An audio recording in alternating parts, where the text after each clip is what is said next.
1, 2, 3 santé, bonjour à tous. Avec José, nous avons décidé de nous attaquer aujourd'hui à une maladie qui touche une femme sur 4 et un homme sur 5, l'hypertension artérielle. Une émission pour tout savoir de la maladie, comment l'éviter, comment la dépister et quelles sont ses complications. Le sang circule dans nos vaisseaux sanguins. Il exerce sur les parois des tuyaux une pression qui définit la tension artérielle. Quand cette pression est trop importante, on parle d'hypertension artérielle. C'est une situation fréquente chez nous qui entraîne des complications fréquentes et souvent graves. Tout de suite, la question du jour.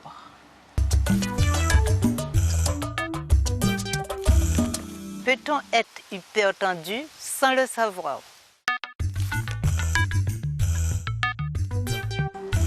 Et nous recevons sur ce plateau le docteur André Atala, chef du service de cardiologie du centre hospitalier de Basse-Terre, également coordinateur du réseau HTA Guad. Bonjour docteur. Bonjour. Bonjour. Qu'est-ce que l'hypertension ? Alors vous l'avez dit en préambule, le sang circule grâce à une pression qui lui permet de circuler dans les artères. Et lorsque, suite à plusieurs mesures, c'est très important, cette pression dépasse un certain chiffre, on va parler d'hypertension artérielle. Et les chiffres normaux, les chiffres qu'il ne faudrait pas dépasser après avoir respecté 5 minutes de repos, plusieurs mesures au cabinet du médecin, c'est 140 et 90. Parce que la tension artérielle s'exprime par deux chiffres. Une première, lorsque le cœur se contracte, on parle de pression artérielle systolique, la tension artérielle maximale. Et une deuxième, lorsque le cœur se remplit, la pression continue à exercer sur les artères et on parle de pression artérielle diastolique. Donc il ne faut pas que la première pression dépasse 140 et que la deuxième dépasse 90. Ça, c'est chez le médecin. À la maison, toujours pareil, en prenant l'attention dans de bonnes conditions, il ne faut pas que la moyenne des chiffres, il ne faut pas qu'elle dépasse 135 pour le premier chiffre et 85 pour le deuxième. Cette différence s'explique par la peur du médecin. Effectivement, dans plus de 40% des cas, il y a ce qu'on appelle l'hypertension artérielle blouse blanche, c'est-à-dire que quelqu'un a une tension qui est correcte. Le fait de franchir la porte du cabinet du médecin, il y a une petite réaction de stress qui fait que ça peut fausser les chiffres. Et moi et beaucoup de cardiologues, les hypertensiologues, nous aimons bien, lorsque nous trouvons des chiffres élevés au cabinet, le confirmer par l'automesure, par la tension artérielle prise à la maison. Quelle est la fréquence dans nos régions de cette hypertension ? Alors l'hypertension artérielle, c'est, le principal facteur de risque cardiovasculaire. C'est vrai qu'on a un taux d'hypertendus important en Guadeloupe, mais c'est un phénomène mondial.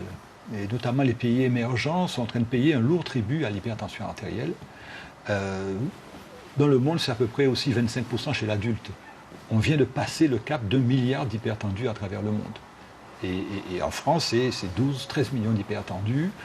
Donc c'est un phénomène qui est, je dirais, général. Bien sûr, en Guadeloupe, nous sommes très concernés, mais ça touche tout le monde.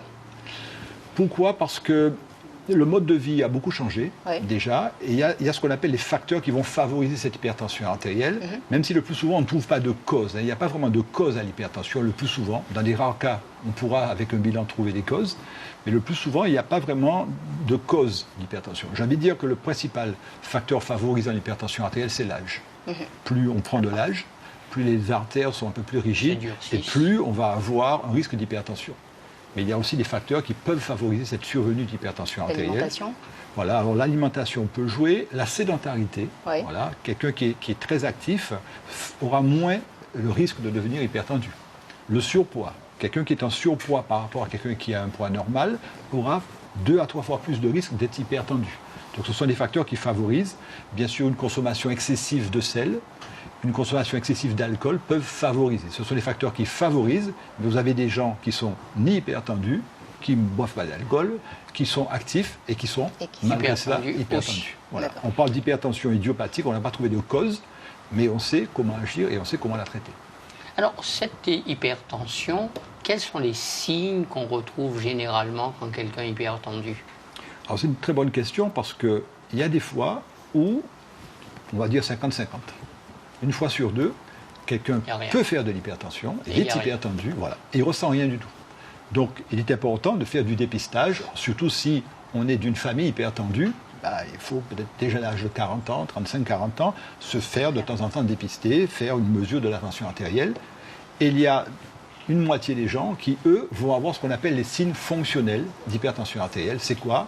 Des céphalées matinales, mal à la tête le matin, des bourdonnements d'oreilles, des acouphènes, des mouches devant les yeux. Ce sont des facteurs qui vont parfois attirer l'attention, mais une fois sur deux, vous pouvez être hypertendu et ne rien ressentir. Alors, prendre sa tension, c'est donc capital. Encore faut-il bien le faire. Cette mesure doit être faite dans des conditions précises de repos et de calme. Les explications avec justement le réseau HT Aguad à Basse-Terre.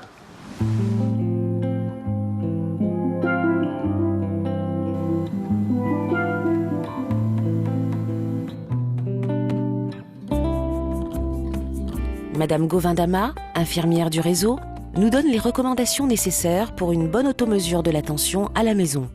Alors, la tension, elle se prend assise, donc ni debout ni couché, toujours assise, et il faut être au calme. Donc si on vient de marcher, si on vient de courir, ce n'est pas la peine de prendre la tension puisque les résultats seront faussés. L'autre particularité, c'est que quand on met en fait le brassard, il faut que le brassard soit toujours au niveau du cœur. Donc cet appareil a une petite particularité, c'est qu'elle a une languette rouge qui indique dans quel sens en fait mettre le brassard. Donc il suffit juste de glisser le brassard dans le bras. Comme j'ai dit en fait, le brassard est au niveau du cœur. On ferme sans faire garrot, il suffit juste de fermer le brassard. Et autre particularité, c'est que le bras, il doit être détendu. On n'est pas en train de faire une prise de sang, donc il n'y a pas nécessité en fait de fermer le poing.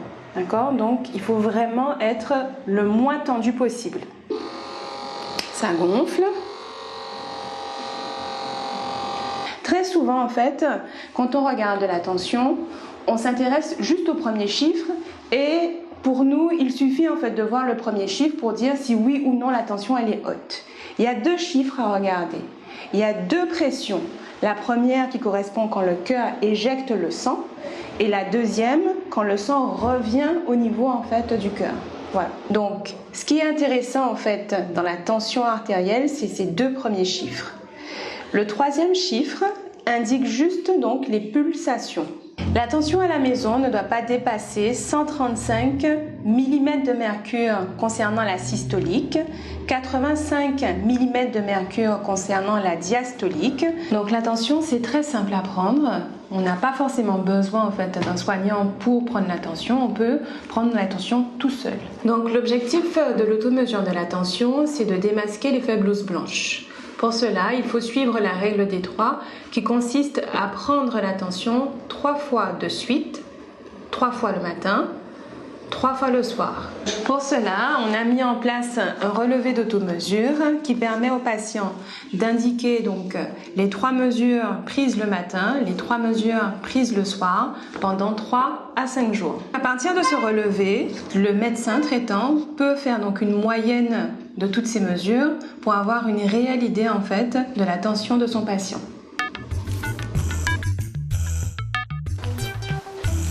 Retour sur le plateau de 1, 2, 3 Santé avec le docteur André Atala. On vient de le voir, les conditions techniques de mesure sont donc essentielles.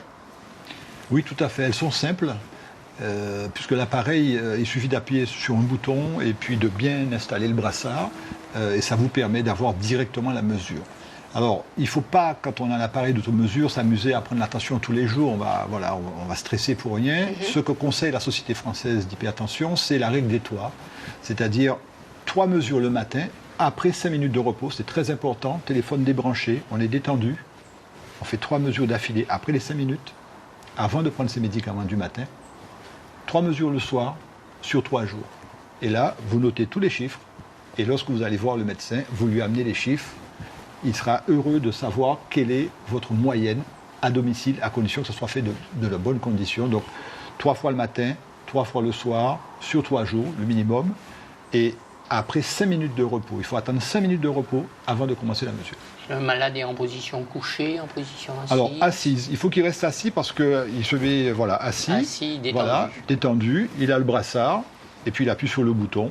Et ça va lui afficher les chiffres, la tension systolique, la tension diastolique et la fréquence cardiaque. Et il le marque cardiaque. sur le carnet. Voilà.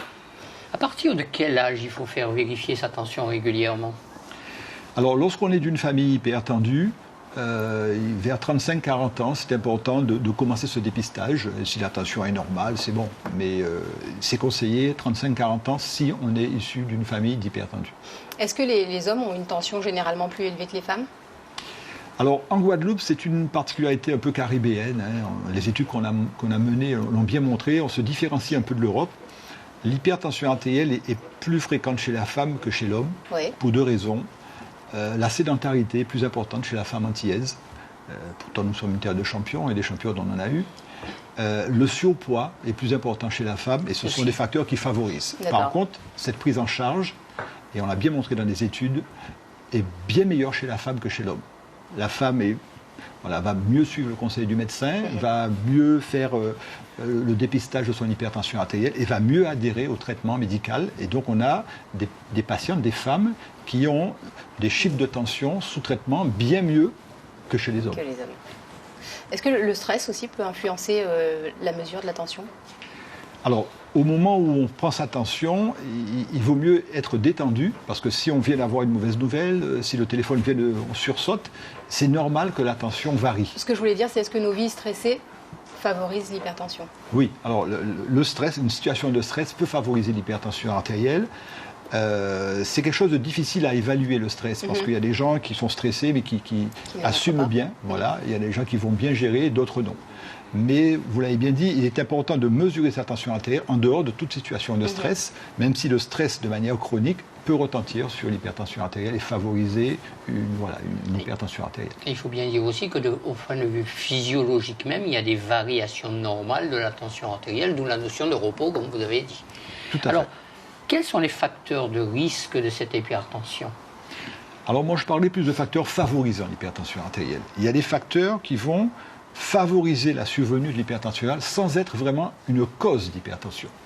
La sédentarité, la consommation excessive de sel, le surpoids, l'obésité, une consommation excessive d'alcool, ce sont des facteurs qui vont favoriser cette hypertension artérielle, mais elle peut survenir en dehors de tout facteur favorisant. Vous avez des gens qui peuvent développer une hypertension sans avoir ces facteurs dits favorisants. D'où la notion de dépistage qu'on a déjà bien développée. Tout à fait. Vous restez avec nous pour la deuxième partie de cette émission. Nous verrons que l'hypertension ne doit pas être banalisée car elle peut avoir de graves complications. A tout de suite. Le docteur André Atala est toujours avec nous. Je rappelle que vous êtes cardiologue et coordinateur du réseau HTA Guad. Quelles peuvent être, docteur, les complications de l'hypertension artérielle ? Alors, les artères de l'organisme ne sont pas conçues et ne sont pas faites, ces artères, pour fonctionner avec une pression élevée. Voilà. Et lorsque cette pression reste élevée, parce que le patient n'adhère pas au traitement, à la longue, va apparaître des complications, parce que ces artères ne sont pas conçues pour ça. L'une des premières complications, c'est les artères du cerveau qui vont souffrir et on aura donc un accident vasculaire cérébral. L'hypertension est le principal facteur de risque de survenue d'un accident vasculaire cérébral, ce qu'on appelle une attaque. D'accord. Deuxième complication, l'insuffisance cardiaque. Le cœur n'est pas fait pour travailler avec une pression élevée et à la longue, ça va entraîner une incompétence du muscle cardiaque. Lorsque c'est une artère du cœur qui se bouche, à cause de ce facteur de risque, à cause de cette hypertension artérielle, ça sera l'infarctus du myocarde. Ça peut être aussi les artères des yeux, ça peut être les artères des reins. Surtout si on est hypertendu et diabétique, c'est 2 facteurs de risque qui ne vont pas bien ensemble. On a intérêt à bien équilibrer son diabète, bien équilibrer son hypertension artérielle, puisque les artères des reins vont souffrir et on aura un risque d'insuffisance rénale. Donc, toutes les artères souffrent d'avoir des pressions élevées et donc la complication arrivera au fil du temps. Et souvent, lorsqu'on a négligé son hypertension artérielle, on ne ressent pas les signes au début et c'est après que les complications arrivent. Est-ce que ces complications peuvent être révélateurs d'une hypertension ou bien c'est après un certain temps d'évolution ? Alors heureusement, de moins en moins en Guadeloupe, parce qu'il est vrai que nous avons mené 2 études à 20 ans d'écart, et entre ce qui se passait il y a 20 ans, heureusement, et actuellement, les patients sont beaucoup plus souvent dépistés, mais on a encore malheureusement des cas où le patient va se présenter avec une complication, et c'est à la faveur du bilan qu'on va se rendre compte que c'est un hypertendu depuis des années qui se néglige, qui ne se savait pas hypertendu. Et parfois, c'est la complication qui va révéler cette hypertension artérielle. Heureusement, c'est de plus en plus rare, mais ça existe toujours. ces complications peuvent apparaître très très vite dans la maladie ou... Alors, en général, il faut attendre quelques mois, quelques années avant que ça n'apparaisse. D'accord ? Et ça, c'est une notion de chronicité qu'il faut bien que le patient comprenne. On parle souvent de maladies silencieuses. Il y en a qui parlaient de tueurs silencieux. J'aime pas trop ce terme. Mais c'est effectivement la problématique de l'hypertension. Vous avez une rage de dents, je vous mets un traitement pour soulager votre rage de dents, vous allez prendre le traitement parce que vous avez mal et vous voyez que ce traitement vous soulage. Vous êtes hypertendu, vous ne ressentez pas des signes. Faire comprendre aux patients la nécessité de suivre une bonne diététique, de faire de l'activité physique, de ne pas trop grossir, de ne pas manger trop salé et derrière de prendre son médicament, c'est vraiment un vrai challenge, mais qui permet de prévoir l'avenir. Il y a vraiment un problème d'observance du traitement. Qu'est-ce qui permet aux gens de les inciter à suivre leur traitement? Est-ce le niveau tensionnel très élevé, par exemple, un accès d'hypertension, ou le risque de complications? Alors je crois beaucoup à l'éducation thérapeutique, et c'est le rôle du réseau HT Aguad avec les partenaires que nous avons, les infirmières. Il faut différencier deux choses, l'information et l'éducation thérapeutique. Et lorsque vous arrivez à développer de l'éducation thérapeutique grâce à ce partenariat que nous avons avec les infirmières, on arrive à faire en sorte que le patient devienne acteur de sa maladie et lui-même se prenne en charge. Et l'automesure est, les études l'ont montré, un facteur qui incite les patients à prendre leur traitement. Pourquoi ? Ils ont un appareil chez eux, ils prennent la tension, depuis 2-3 jours, ils ont un peu négligé le traitement et ils voient les chiffres remonter. Et donc ça va inciter à prendre son traitement médical. Docteur Atala, vous l'avez dit tout à l'heure, l'insuffisance cardiaque est une complication fréquente de l'hypertension artérielle, plus fréquente encore que l'infarctus. Reportage au service de cardiologie du CHBT.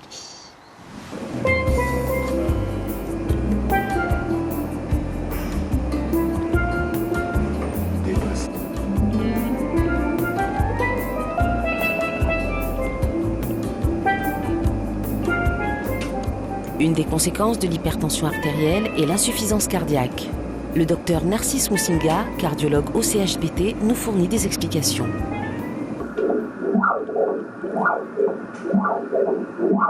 L'hypertension est une cause d'insuffisance cardiaque.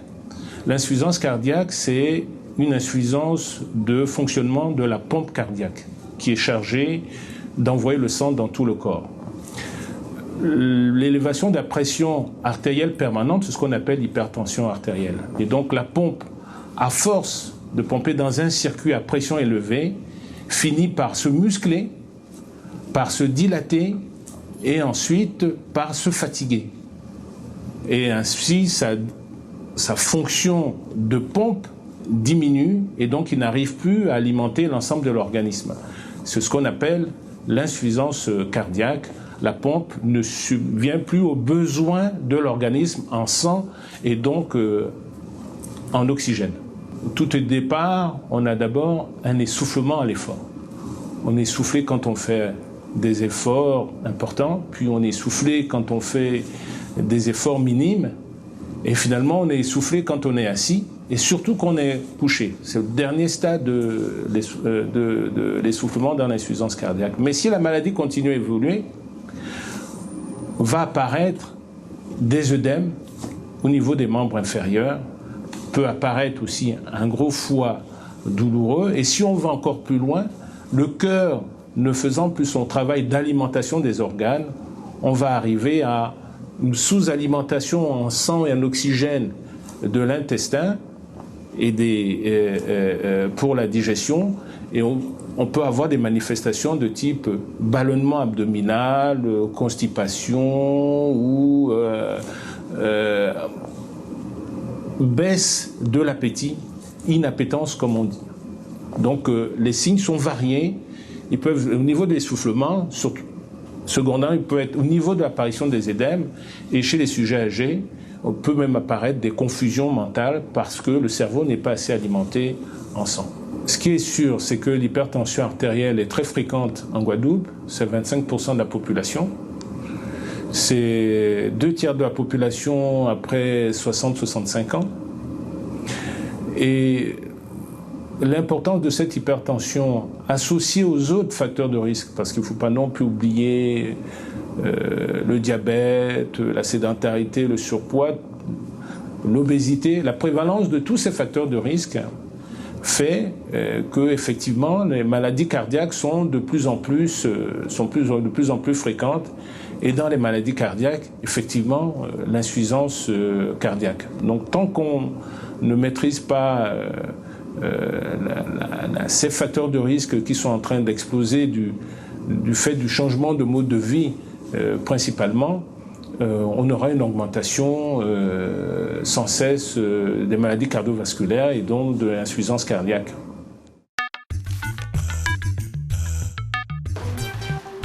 Docteur Atala, que dire aux gens qui minimisent la maladie? C'est une maladie qui est quand même un peu banalisée. Alors j'ai envie de dire que de par la spécificité de cette pathologie, qu'est l'hypertension, que cette maladie qu'est l'hypertension, j'ai envie de dire que ça peut se comprendre, on l'a dit tout à l'heure, on ne ressent pas des signes, on ne voit pas trop l'intérêt de prendre le traitement, il ne faut pas les culpabiliser. Il faut les associer, faire en sorte qu'ils soient partenaires et leur dire que c'est peut-être contraignant de prendre ce traitement, de faire attention à son alimentation, de l'activité physique, mais c'est pour une manière, je dis souvent aux gens, de préparer la retraite. Vous avez cotisé toute votre vie, il est dommage de négliger cette tension qui ne donne pas de signe au début et d'arriver à l'âge de la retraite ou même avant avec une complication. Souvent les gens me le disent, si je le savais, peut-être je n'en serais pas là. Et donc c'est en amont qu'il faut agir, faire de l'éducation thérapeutique, associer le patient et lui faire comprendre que prendre ce médicament, suivre les règles diététiques dont on a parlé, c'est protéger son corps, protéger ses artères. On peut bien vivre avec son hypertension artérielle. On entend souvent dire j'ai une petite tension, ou bien j'ai un peu de tension, mais ça va mieux, j'ai arrêté les traitements. Et puis, mais comme ils ne vont toujours rien ressentir, ils n'en savent rien de l'évolution de la tension. Tout à fait. Parfois, il y a des gens qui disent quand elle monte, je prends un traitement, puis après je retiens, je reprends, j'arrête. Il faut trouver un traitement efficace au long cours et ça, c'est tout à fait. C'est un vrai partenariat entre le patient, une prise de conscience entre le patient, le médecin, l'infirmière, et ensemble, on y arrive. Le mot de la fin, c'est quoi? C'est bien suivi, on peut vivre bien et longtemps avec cette maladie. Tout à fait. On a parlé des complications. C'est vrai que ça peut être grave de par les complications. On l'a dit, l'accident vasculaire cérébral, l'insuffisance cardiaque, l'infarctus et autres. Mais si ensemble on prévient les complications, on peut tout à fait vivre correctement, bien, avec son hypertension artérielle et éviter la survenue de complications. Et assurer régulièrement son traitement. Tout à fait. Merci beaucoup, Dr Atala. Merci à vous. C'est la fin de cette émission. Retrouvez tout de suite Yemouna pour la synthèse en créole. Quant à nous, José, la semaine prochaine, l'hypertension sera encore au programme. Nous répondrons à toutes vos questions sur les traitements des médicaments aux plantes créoles en passant par l'activité physique. À la semaine prochaine. Messieurs et dames, bien bonjour. Jeudi là, eh bien, nous avons la voix à si tension ou plutôt hypertension. C'est là où vraie pression à sang là qui a monté trop fort en disant quoi. Alors c'est docteur Atala, un cardiologue, que José et Malika invité pour nous tout décatement à maladie là ça. Premier bitin dit nous, eh bien c'est une maladie qui est grave et tini en l'eau monde qui tini maladie là ça en pays Guadeloupe.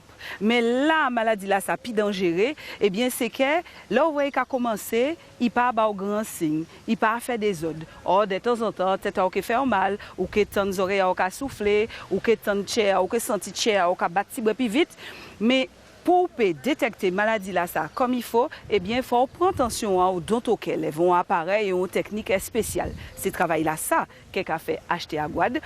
Tu vois tout partout en pays Guadeloupe, là où il y a des manifestations, il y a rencontré moun, aussi là, il y a montrer yo qui gens pour yo prendre attention là dont auquel et surtout, il y a fait des pistages là-bas. Eh bien, docteur Atala dit nous aussi que maladie là, ça grave tout bonnement, pas d'avoir, eh bien, il peut entraîner en lot complications. Puis, gros complications qu'il peut entraîner, eh bien, c'est qu'il peut mettre pression à si là, aussi là, il peut dérégler là, et à un moment là, ça peut faire un infarctus. Si vous voulez, c'est à si rein là, il met trop pression, ou peut attraper insuffisance rénale. Et si vous voulez, pression là monter trop haut en tête là, eh bien, vaisseau qui a pété, et à un moment là, ça égale AVC. Alors, dernière parole nous que dit aujourd'hui là, eh bien c'est pour autres peut songer aussi qu'il n'y a pas ni petite tension ou gros tension. Pas d'avoir, il peut commencer petit et monter midi en midi. C'est pour ça, là on va obtenir un traitement, eh bien il faut pas arrêter en chimie. Mais parti là ça, eh bien nous qui parler de ça prochain tournée. Nous bout pour aujourd'hui là. Toujours songer que c'est en celle qu'on nous nie Alors, ça nous prend précaution, puis restez docteur. Adore notre soleil.